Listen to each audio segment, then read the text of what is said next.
Soy la secretaria de presidencia. ¿Usted la que está en la recepción? ¿La mona ojiazul? Yo soy Betty, la fea. Fernando contó el mundo nuestro, ¿sí? Desde el punto de vista de una fea. Betty es una historia muy trágica, la historia es horrible. Se ha transmitido en 180 países, se ha doblado a 25 idiomas, se han hecho 28 versiones y ostenta el récord Guinness como la telenovela más exitosa de todos los tiempos. Nadie apostaba por nosotros. Nadie. Interpretar a un gay en un país machista no era tan normal. Pero detrás del fenómeno mundial existen batallas que marcaron a su famoso elenco. Trabajábamos lastimosamente 14, 15 horas diarias. Yo venía de haber perdido 2 hijos en Brasil. Elvira, en un atraco le mataron a su esposo. Tenía cero expectativas con la novela. Sí me causaba como un rechazo fuertísimo. Ella era esposa de Julián Arango. Se separaron. Vivieron frustrados porque perdieron su identidad.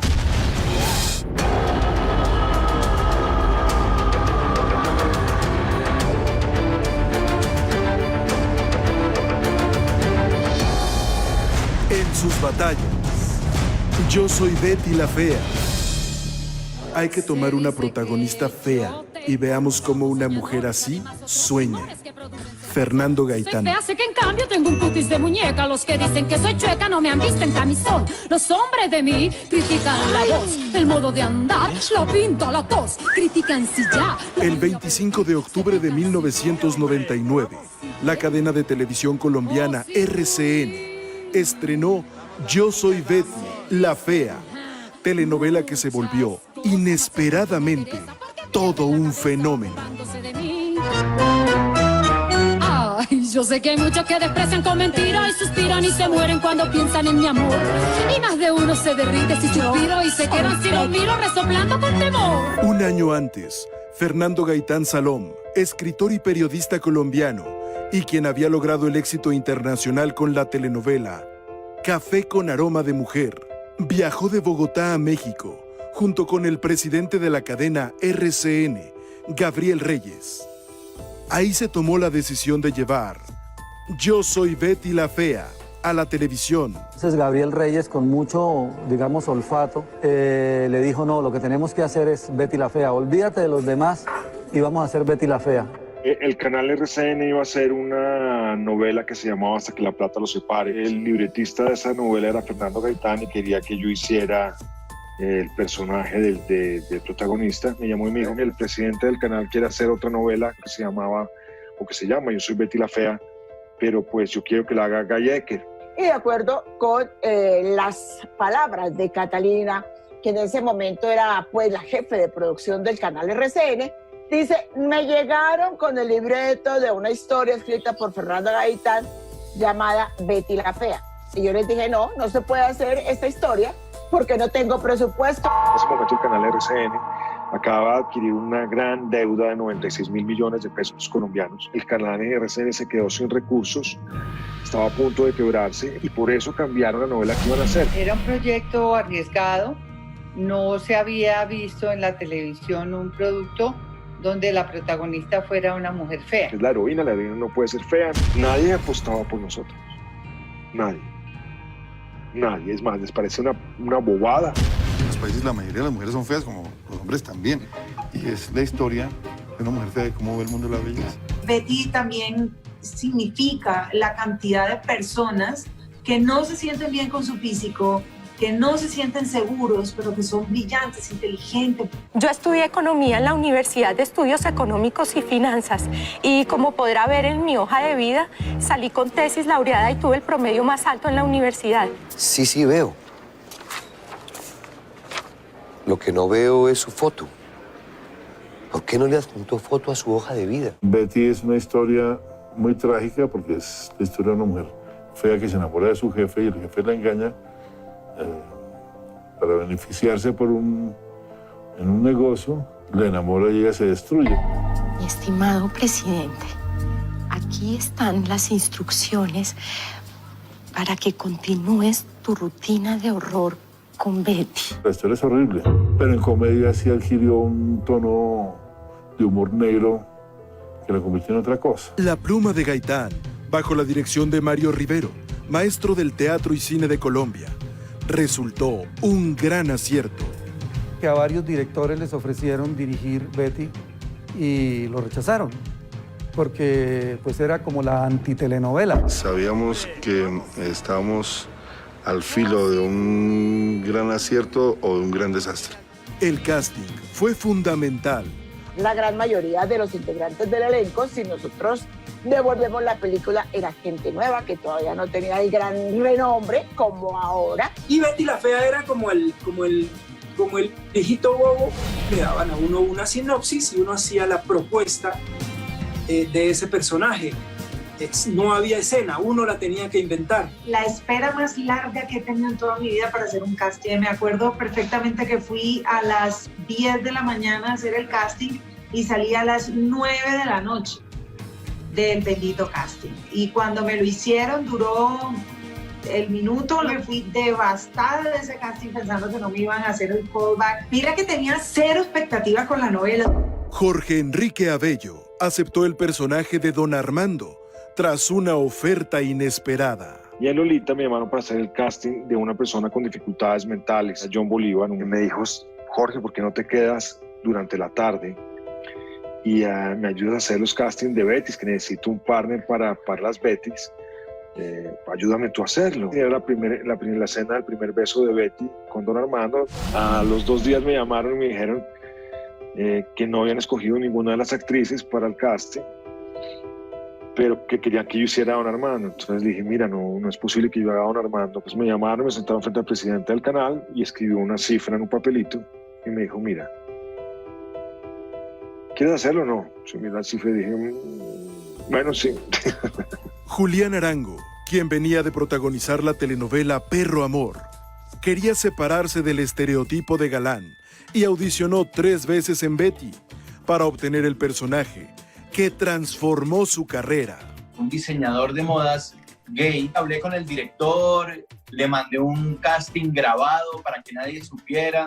No quiero seguir de galán porque pues ahí me puedo quedar estancado. Quiero como romper esquemas, y había un asistente de él que me conocía mucho y sabía que yo sabía hacer acentos y que sabía hacer de gay.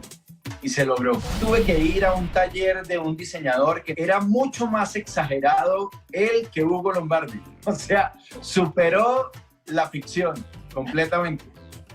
Era mucho más... y hacía como una abeja. Y me enseñó, más allá del papel, como a saber cortar una tela bien, a saber pegar un botón, cómo planchar bien, para que se viera muy natural. La cosa de interpretar un gay en un país machista, en ese momento, en el año 98, no era tan normal. Los dichos de Bombi, de Ututuy, todo eso es de mi mamá. Moscorrofio es de mi mamá. Julio César Herrera, quien interpretó al mensajero de Ecomoda, Freddy Stewart, adoptó al personaje el estilo de peinado del exfutbolista argentino Martín Palermo. Él se pintaba su parte de adelante y Freddy lo que hizo fue copiar esa parte de Martín Palermo. Esos primeros 30, 40 capítulos, nunca dije, perdóname, pero disculpen, fue una propuesta que había alguien en su barrio que utilizaba mucho esa expresión, que él le parecía que Freddy podría decirlo. Lorna Cepeda tenía entonces 27 años, era madre de 3 hijos y había participado en 5 telenovelas cuando llegó a su vida Patricia Fernández, la peliteñida.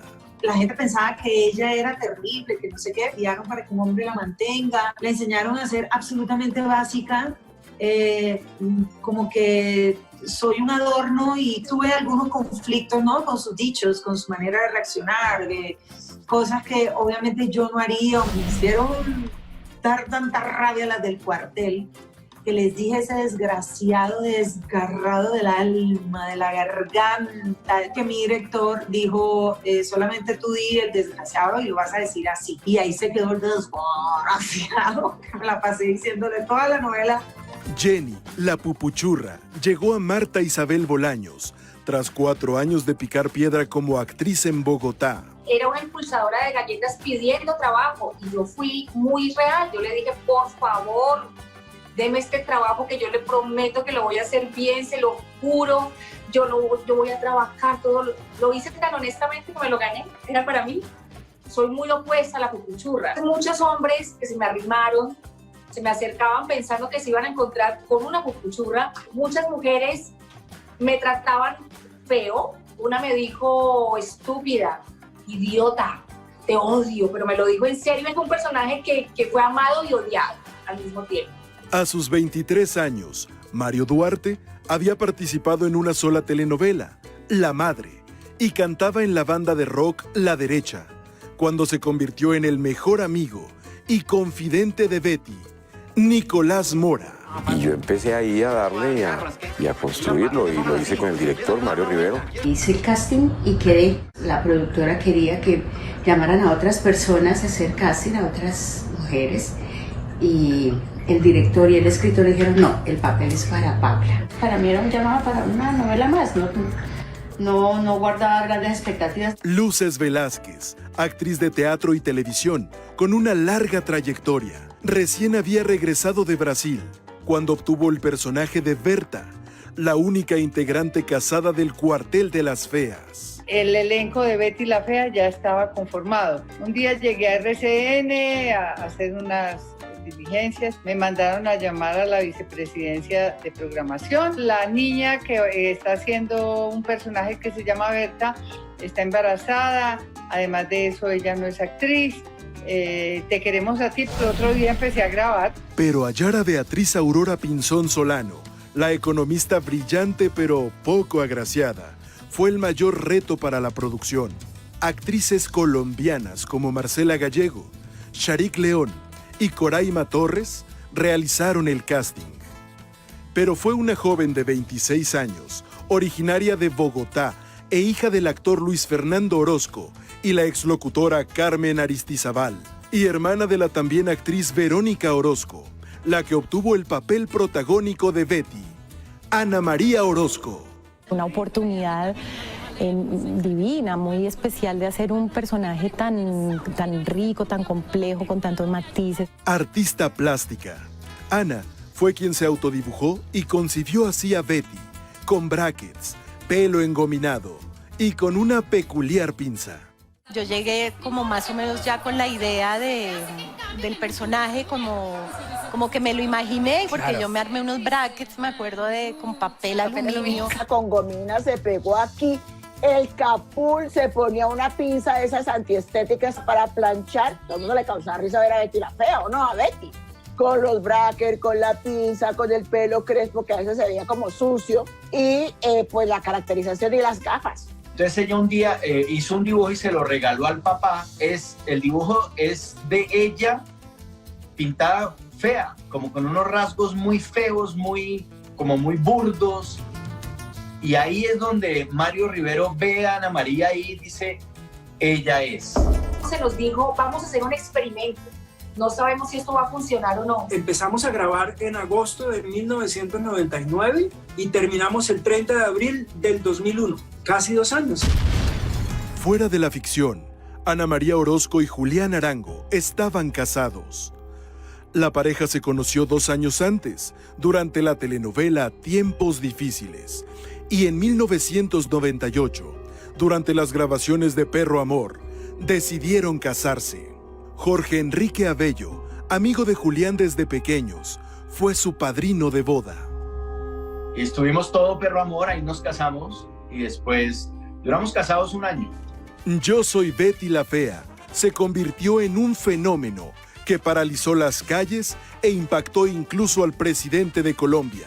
Pero su fama golpeó a su protagonista cuando ésta se divorció en plena grabación. En sus batallas, Yo Soy Betty la Fea. El ego y la vanidad femenina es igual en todo el mundo. Fernando Gaitán. La belleza es excepcional. Hay muy poca gente bella y el resto es fealdad. todos el resto de los humanos somos feos. Entonces, contar la historia de una mujer fea, que representa al 95%, qué sé yo, de las mujeres en el mundo, tenía que tener algún efecto importante. La gran batalla de Betty la Fea, indiscutiblemente, era ser reconocida por su talento. Ella representó los sueños de muchas mujeres. El 25 de octubre de 1999 se estrenó en Colombia Yo soy Betty la Fea. El realismo y solidez de los personajes cautivó a la gente y a la prensa. Y de pronto un día yo entré al set y había periodistas del Figaro, del Mirror, del Washington Post, del New York Times, la BBC, El País, España. Y ya dijimos, aquí está pasando algo raro. No podíamos grabar por la bulla de los fans, la gritería, y realmente era una locura. Llegaba la policía a cuidar la grabación porque la gente se agolpaba a ver las grabaciones. Por ser pues Betty la Fea, tenía como recibía más todo ese impacto y o sea, lastimosamente fue como un poco negativo, que yo estaba trabajando estresada, cansada, muerta del cansancio. Yo sí me agoté mucho de eso. Era muy difícil no poder salir a la calle, o sea, de verdad, era difícil en ese momento. Cuando fuimos a Puerto Rico, nos contrataron unos negrotes, que eran los guardaespaldas de Ricky Martin. Y era una cosa como si fuéramos los Rolling Stones. Era una cosa impresionante, con guardaespaldas y todo, porque la gente era enloquecida. Cuando yo estaba haciendo esto de Nicolás de Betty la Fea, yo no era consciente de lo que estaba pasando afuera. Pues fue que entendí que eso había sido tan potente. Que se paralizaba el país, la gente no aceptaba llamadas telefónicas, los ejecutivos decían que no le fueran a poner reunión a la hora de emisión de Betty la Fea. Una vez que alguien llamó de una empresa, llamó acá al canal, que necesitaba urgentemente la asesoría de Beatriz para unos problemas que tenían en la empresa financieros. Yo me acuerdo la primera vez que vi gente de Panamá venir a hacer una entrevista. ¡Wow! ¡De Panamá! Y después no podíamos sacar a la gente de Checoslovaquia. Voy a un centro comercial muy famoso acá en Bogotá y voy caminando y la gente me empieza a señalar y la gente se empieza a poner como en un tumulto y empieza a gritarme Patricia, Patricia, Patricia. O sea, como que no me esperaba tanta gente, autógrafos. Que los 170 países en los que la novela se vendió. O sea, a mí me han reconocido caminando por las calles de Praga. Los expertos dicen y los hechos dicen que el éxito internacional de Betty se puede ver en primera instancia a que el ego y la vanidad femenina es igual en todo el mundo. Fernando Gaitán escribía Yo soy Betty la Fea entre 18 y 20 horas diarias. Los actores grababan de lunes a domingo y días feriados, con jornadas que rebasaban las 15 horas. Varias ocasiones improvisaban y pasaban largo tiempo en los sets, lo que impidió que vivieran su éxito.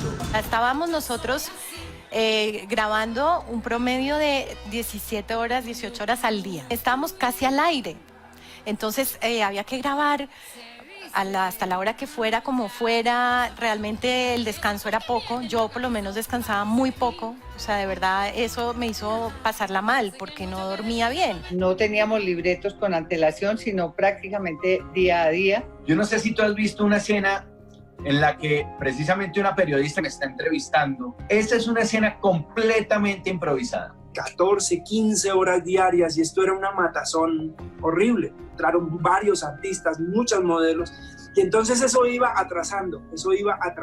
Te llamaban a las 7 de la mañana, puntual, y tenías que estar preparada o preparado para recibir tu escena y grabarla o que no llegara una escena para ti. Y a las 6 de la tarde decirte, ya no grabas, hoy te puedes ir. Odio madrugar y nos citaban muy, muy temprano. Como personaje me divertí. Cada día era un divertimento. Eso poner preso a mi cuñicuñito, le exijo que lo pongan en libertad ya. ¿Y de cuándo acá usted viene a exigirme a mí que lo saque al otro? No, señora.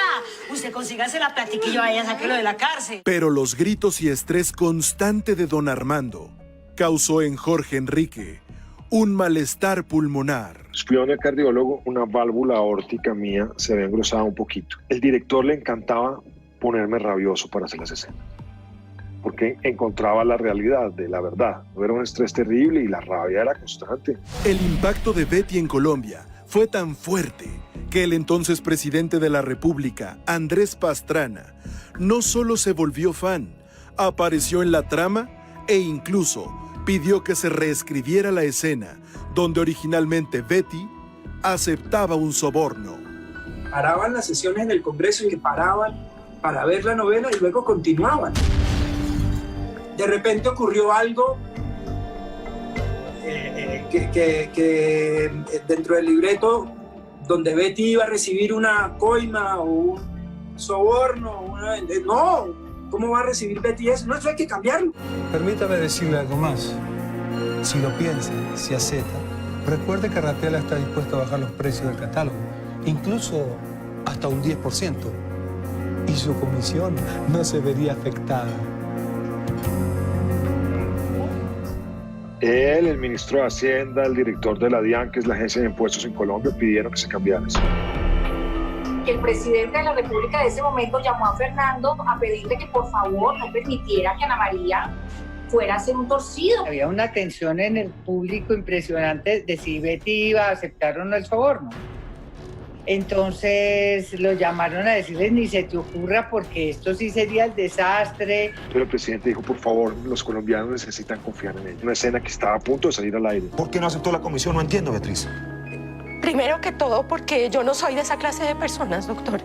Y segundo, porque sería incapaz de hacer algo así a sus espaldas. Pero Ana María Orozco y Julián Arango desataron un escándalo durante las grabaciones de la telenovela. Se divorciaron. Yo me separé en la mitad de la novela de Ana María Orozco. Ana María no salía del estudio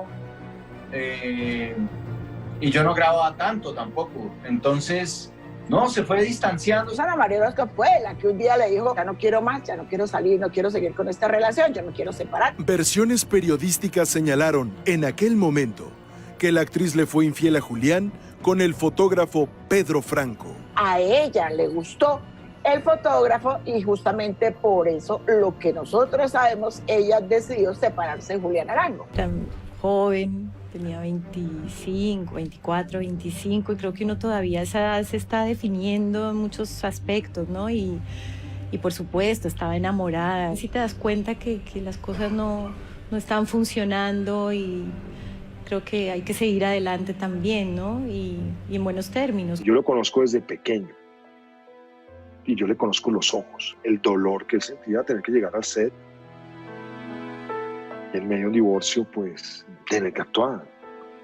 Muy duro. Julián pudo hacer catarsis a través de las líneas que Fernando le escribía para insultar a Ana María. Claro que aquí hay una Miss que tiene más títulos que tú, ¿no? Miss Moco, Miss Mamarracho, Miss Moscorrofio. My name is Betty and I come from Colombia. Ana María sufrió de mucho estrés. Entonces, entre todos la arropamos. Aunque se insistió en una infidelidad por parte de Ana María, Julián desmiente esa versión. Ella tuvo una segunda persona después, pero no durante la... Y yo también tuve a alguien después, pero no hubo nada de eso. Nos cogió un tsunami de éxito muy impresionante, pero no fue doloroso, ¿sabes? Fue algo muy normal, se llevó muy bien porque nos quedamos con lo bueno. Después se empató con el músico argentino con el cual finalmente se fue a vivir a Argentina y es el papá de sus 2 hijas. Tenía que diseñarle el vestido de matrimonio, Hugo a Betty. Y me acuerdo que fue una escena como... Había un sentimiento muy grande ahí, no fue fácil de hacer. Y otra escena muy buena es el día de la despedida. Después del desfile, ella le dice, váyase a tomar vacaciones. Ahí se cerró todo. Yo entiendo que usted está cansado, don Hugo, y que nuestra relación no es buena, pero le propongo algo. Mire, usted a mí propóngame lo que sea, menos que salgamos juntos a ninguna parte, ¿oye? Don Hugo, no me renuncie todavía. Tómese unas vacaciones, descanse. El fenómeno de Betty catapultó a la fama mundial a su elenco. Pero su excesiva idolatría desató un culto que dificultó sus carreras al margen de la... En sus batallas, Yo soy Betty la Fea. Para hacer una telenovela hay que partir de los grandes dramas que son universales. Fernando Gaitán, grabada en Bogotá y Cartagena de Indias, y con un total de 335 capítulos. Yo soy Betty la Fea se convirtió en el mayor fenómeno de audiencia, dentro y fuera de Colombia. 7 millones de personas, lo que correspondía a la población de Bogotá en aquel entonces, vieron el capítulo donde Don Armando le dio su primer beso a Betty, y el episodio donde sostuvieron relaciones íntimas por primera vez superó en audiencia a los partidos de fútbol entre Colombia-Argentina y Colombia-Brasil durante las eliminatorias para el Mundial 2002. Yo tenía que ir por mi suegro al aeropuerto y resulta que su vuelo era a la misma hora de Betty.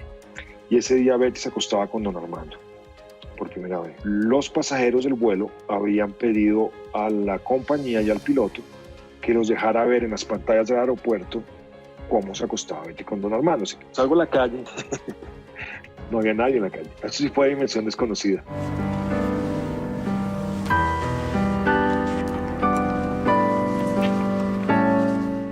Esta escena también provocó titulares. El periódico El Tiempo publicó como su principal noticia que Betty no había perdido su virginidad con Don Armando. Fernando Gaitán, y él haya decidido que no era virgen Betty la Fea, pues causó fue sensación. Luces Velázquez, quien dio vida a Berta, integrante del Cuartel de las Feas, logró el milagro de concebir a su hija Oriana, tras haber pasado por 3 dolorosas pérdidas. Venía de haber perdido 2 hijos en Brasil. Había tenido una niña que se me murió al mes de nacida. Tuve otro embarazo que al 8º mes me pegaron una virosis y el niño murió. Entonces cuando llegué a Betty, en ese final de año quedé embarazada de nuevo y perdí el bebé. Ya venía resuelta a que no iba a ser mamá porque no podía con más dolor. Ya estaba embarazada otra vez. Que Berta se hace la lipo, yo ya tenía 5 meses de embarazo. Ahí fue que ellos supieron que yo estaba embarazada, porque a Fernando se le olvidó que me tenía que hacer la lipo y fui y le dije, o me haces la lipo ya o nos fregamos, yo ya no aguanto tapar más esto. Estaba otra vez embarazada de quien es hoy mi hija Oriana. Luces, que es de Berta, pues la niña que sale ahí es su hija. Fernando me dijo, déjeme mostrar la niña. Hicimos, no sé, 2 o 3 capítulos y él ya quería seguir escribiendo y le dije no. Otro gran momento sucedió tras un año de transmisiones. La transformación de Betty la Fea. Todos estábamos esperando qué va a pasar, cómo va a ser el pelo, la cara, las gafas, se la van a quitar, se la van a poner, los brackets. Haga el favor de venir como la gente normal. ¿Está convencida de que ahora porque tiene novio puede hacer lo que quiera y puede acabar con la retina de la gente? Por favor, compadézcase de la humanidad.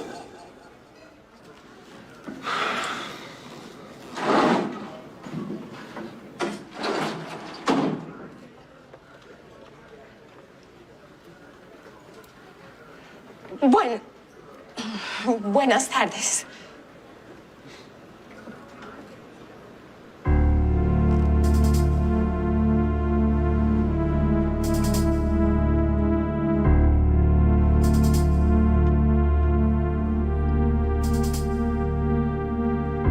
Incluso Anita no quería ser bonita.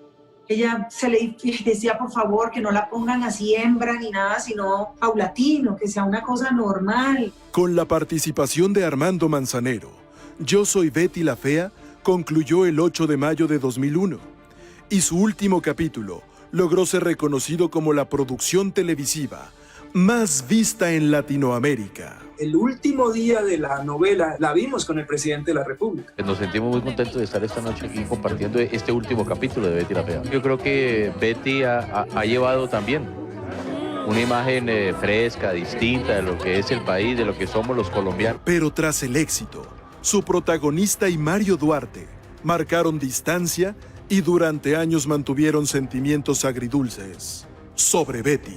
Todos los que fueron integrantes del elenco vivieron frustrados porque perdieron su identidad. 5, 8 años o 10 años en que sí me causaba como un rechazo fuertísimo.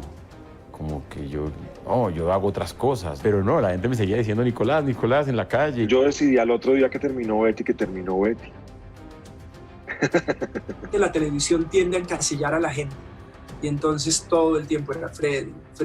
Pero no, porque es que no me puedo quedar siendo la eterna secretaria. Si no me gustaba el papel o se parecía a otro, no lo aceptaba, ¿ya? O nunca lo acepté. Entonces nunca me encasillaron. A mí la peli tenía lo que me abrió fue puertas. A mí me cambió impresionante mi vida laboral. Yo soy la cucuchurra. A mí me encasillaron en el personaje de mujer coqueta. Y yo he hecho 26 telenovelas. En la mayoría soy una mujer coqueta, sí, pero yo me quedé encasillada porque no supe decir no. Estuve como más o menos 3 años sin hacer nada de televisión y de a poco como que fui retomando, ¿no? También se fue dando solo y no sé, nunca he cargado yo, por lo menos con esto del personaje, para mí no es un peso, ¿no? O sea, en ese momento me agobió tanta fama pero el personaje en sí siento que ha sido un lujo, sí, haber podido hacer un personaje así y pues sí, me ha marcado. Que si me opacó a mí, me parece perfecto. Todo lo que pasó con Nicolás y sigue pasando, solamente me parece que es fruto de algo que yo iré entendiendo con los años. Yo pude hacer personajes muy distintos a Hugo, ¿no? El del cartel de los sapos es un papel que deja a Hugo en otro lado. Pese a la trascendencia mundial, ninguno capitalizó el éxito de la telenovela, pues en Colombia, debido a la crisis y racionamiento de luz en 1992, los actores donaron sus regalías temporalmente y estas nunca les fueron devueltas por los canales de televisión. El canal sigue siendo el dueño de Betty la Fea, pero ellos no ganan absolutamente nada. Los personajes solo presentes, solo pues les pertenecen a las compañías. Por eso, y tú firmas un acuerdo donde cedes esos derechos por 100 años. Pudimos tener una sociedad de gestión que nos permite cobrar solo los derechos de comunicación en las diferentes plataformas, canales de las repeticiones, pero es un porcentaje muy pequeño. 17 años después, La Fea Más Querida causó revuelo en teatro, pero su inolvidable elenco enfrentó la sorpresiva muerte de su creador. En sus batallas, Yo Soy Betty la Fea. Una telenovela colombiana es más vista que 100 años de soledad. Fernando Gaitán. Tras el éxito de Yo Soy Betty la Fea, en 2001, RCN realizó una secuela con el nombre de Ecomoda. La trama giraba en torno a la vida de casados de Don Armando y Betty. Sin embargo, la historia no funcionó y con solo 25 capítulos se canceló. Nunca debieron haberla hecho. No, lo que pasa es que no había más de dónde sacarlo. Cuando termina la novela, lo que viene para adelante era algo manejable. Todos hicimos el esfuerzo, pero pues como Betty se dio, esto no se dio. Ya el hecho de que Betty fuera tan linda, supongo, ya no era tan interesante. Betty bonita ya no era tan atractiva. Entonces la cancelaron. En 2010, Yo Soy Betty la Fea ingresó al libro de los récords Guinness como la telenovela más exitosa en toda la historia, al ser transmitida en 180 países, traducida a 25 idiomas, adaptada a 28 versiones, con actores de diversos países, e incluso se hizo una versión en dibujos animados. La novela se ha transmitido, tanto en la versión nuestra como en las versiones locales, en diferentísimas culturas, en América, África, Asia, en Europa, en países árabes, en países musulmanes, en la China, en la India, en Argentina, Brasil, en fin. Betty no se puede ver bonita la imagen. Betty es fea toda. Y cuando la hacen con esos grandes desfiles, eso no es Betty la Fea. Y ahí sí se me sale Hugo Lombardi. Yo soy el mejor. A mí me parece que el mío tiene, no sé, tiene ritmo, tiene movimiento, tiene alegría. Cuando yo veo muchos Armandos, quieren hacer humor, quieren hacer caritas. Primero es un canalla. Segundo, debe pasar por encima de todo el mundo. Tercero, no debe tener valores. Debe ser un patán, debe ser homofóbico, debe ser excluyente, debe ser clasista y debe ser, un cafre. En Argentina desarrolló una novela, se llama así, Perrito Feo, basada en la vida de Betty niña. Esa historia es válida en cualquier país, en cualquier idioma, en cualquier cultura. Pero a 20 años, su elenco acepta que la historia tiene grandes dosis de machismo y violencia contra las mujeres. Betty la Fea representa a muchas mujeres maltratadas. Es una obra machista que hoy en día a mí un tipo me trata así como Armando trataba y pucha, o sea, no me lo aguanto. Demasiado machista me parece a mí. Y le hacían mucho bullying. ¿Dónde está el moscorrofio que asiste a Armando? ¿Cómo está, don Hugo?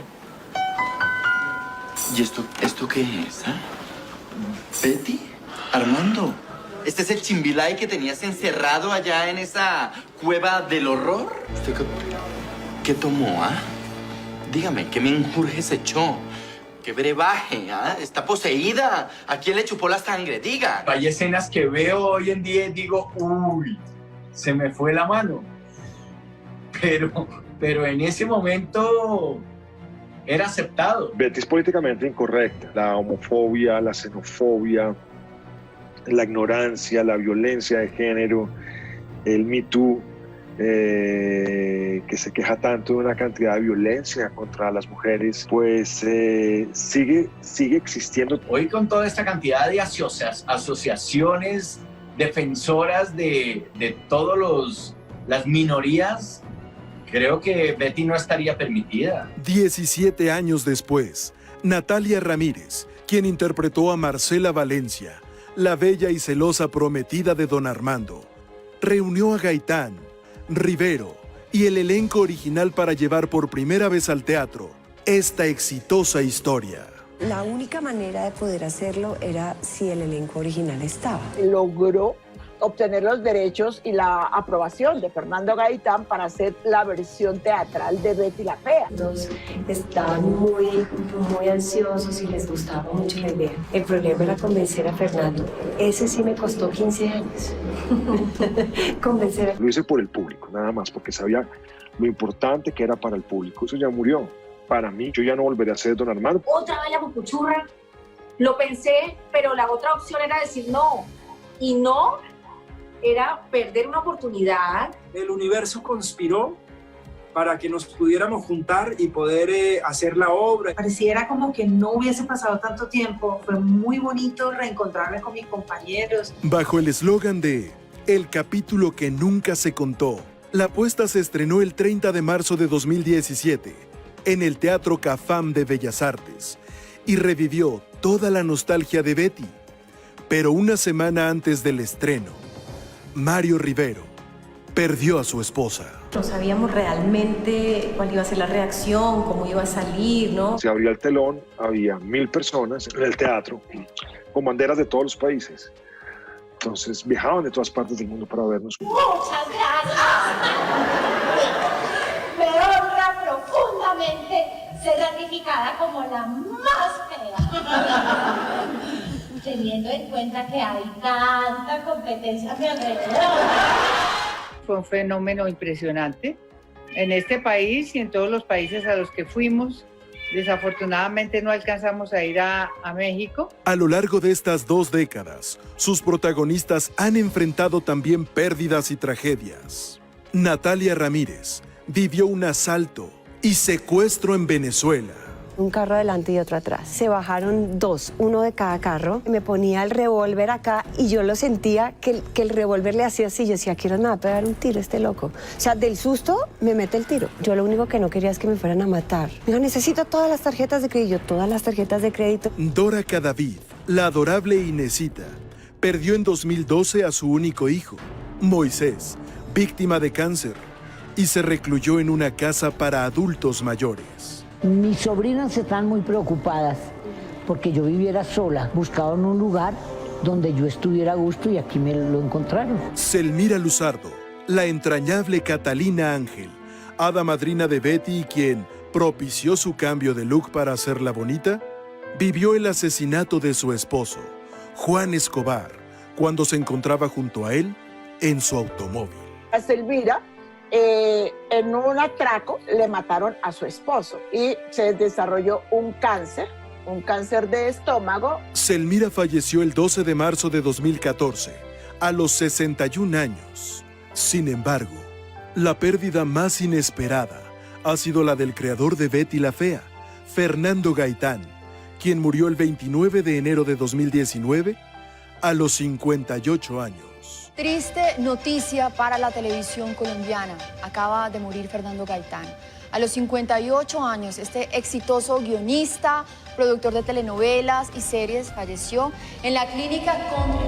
Fernando fumaba mucho, él tenía problemas pulmonares porque era de los que encendía un cigarrillo con el que acababa de apagar. Yo solo tengo palabras de agradecimiento, me siento honrada y para mí es un honor haber podido representar uno de sus personajes y lo seguiremos honrando en el escenario. Aunque podría realizarse una nueva versión en Colombia, donde se retransmitió con enorme éxito tras la muerte de Fernando Gaitán, la original quedará para la historia. Su exhibición en Netflix y repetición en México así lo demuestran. Es una historia que nos llega al corazón a todos. Es una historia que no es colombiana, es una historia que es del mundo. Dejar que nuestro interior nos lleve a nuestras metas y que no importa obviamente el exterior para nada. Betty es visionaria, ¿sabes? Porque Betty habla de la exclusión. Desde hace 20 años está denunciando.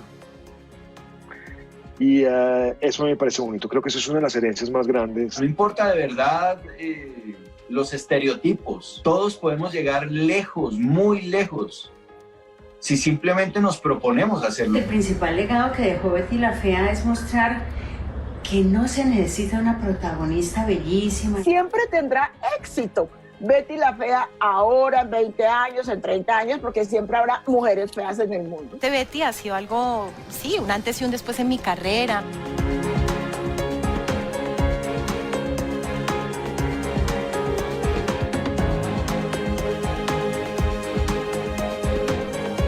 Yo al principio pequé por arrogante y desdeñaba a todas las autoras de las telenovelas, a Delia Fiallo, Caridad Bravo, Adams. Siempre los vi como menores y cuando estuve adentro, cuando tenía que escribir todos los días y producir un capítulo de media hora o de una hora, aprendí a idolatrarlas. Hoy entiendo que es gente grande. Todos los que han pasado por el cine, por la televisión, por la literatura, merecen mi respeto y merecen conocerlos. Yo pude romper la televisión con respeto. Yo soy Betty la Fea, en sus batallas.